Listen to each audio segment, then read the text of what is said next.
Hey, Hi, Kelly. Fab. Hey. Are you Fab? I'm Fab. I'm totally Fab too. You are. Okay. You are. You were a star in this thing. The way you detailed everything about your dad, and was it when you did some of the pieces and talking about it? Did it make you reminisce and think about all the times you had with your dad and everything? Yeah, I mean, I'd already written a memoir and did a solo show talking about our life together and my journey through all of that. So I really understand kind of the narrative of the Carlin family already. So yeah, of course, the minute you start to talk about someone you love who's gone, they're going to come walking into the room, and all the emotions that you have about them come walking into the room. So yeah, it was definitely a walk down memory lane for sure. Wasn't it amazing? I mean, you had to make it over 2 pieces to get your dad's life and the whole thing. So did it start off to be 2 pieces, or it was 1 and then it became 2? Oh no, I think from the beginning Judd and Mike knew that it was going to have to be 2 parts. I mean, this is a man who had a 50-year career. Right. And as you know, because you've seen it, multiple parts and phases of that career. To really tell the story well, if you did it in an hour and a half, 2 hours, it would be very, very condensed. But this, you really got to go on the ride, and it also gave them a chance to look at the parts of him that he didn't reveal on stage. The family stuff and his own struggles as an artist and as a person, and what's underneath it all. What was underneath? What motivated him? What inspired him?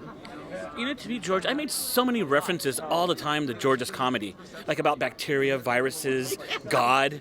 I used him as an example of how I think things are. Yeah, I mean, over 50 years, I think he dealt with every topic possible.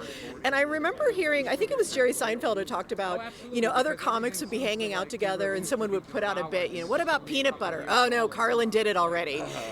So he's kind of like a crusher in that way, And but he was a thinker. That's who he was ultimately. He was a man who knew how to make people laugh, but he thought big thoughts all day. And he sat around thinking about how it all works and why and all those kind of things. So when you're a deep thinker, this is what happens.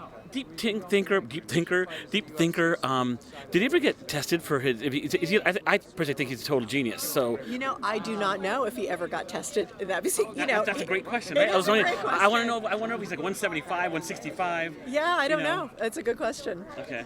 This is my last question. That you learned about your dad from doing this whole project? Yeah, there's nothing specific, really. I mean, it's funny, we're going to watch it again tonight, and it's been a while for me, and I'll be able to answer that question later.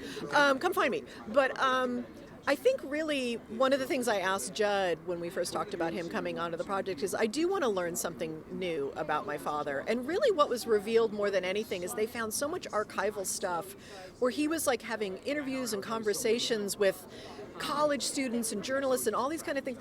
And just his thinking behind things are revealed in this documentary. And so I got to learn that along with everyone else watching it at the same time. Yeah. Did you find some clips and be like, where did they get that? Yes, there's a lot of that stuff in this film where I'm like, where the hell did they find that?